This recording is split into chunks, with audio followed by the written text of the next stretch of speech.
When we started off, we had a very simple email list. Basically, people would sign up, I would send them broadcast emails, meaning I would write them and click send, and that was it. I did that until probably 50,000 subscribers. After 50,000, I started to add a little bit of automation.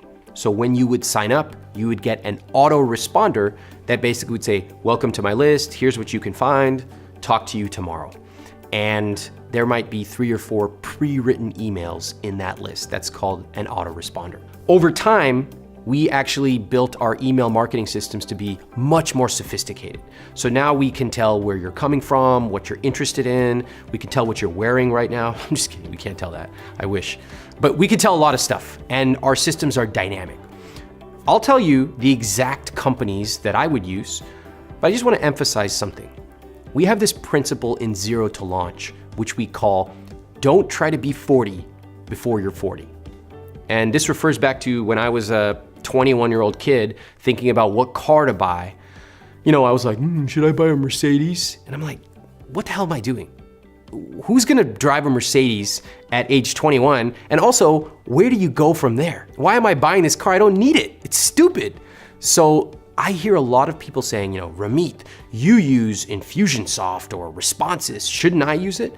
And that's not the right way to think about it. There's a time and a place to use a system at the beginning, and as your needs get more sophisticated, then you can upgrade your system.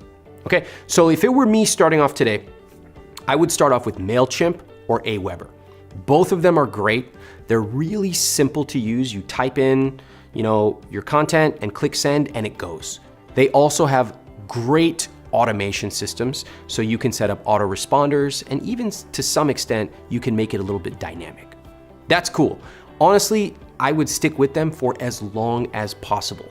I remember when I was in 4th grade, Mr. Binning, he taught us our sex ed class, and he said, listen guys, try to avoid shaving for as long as possible, because once you start, you can never stop. And that is the exact same thing you should be thinking about with your automation systems. Once you switch over to a really expensive, full-featured solution, you can't go back.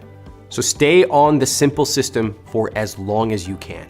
I would recommend staying on Aweber or MailChimp until you have 50 or 100,000 subscribers.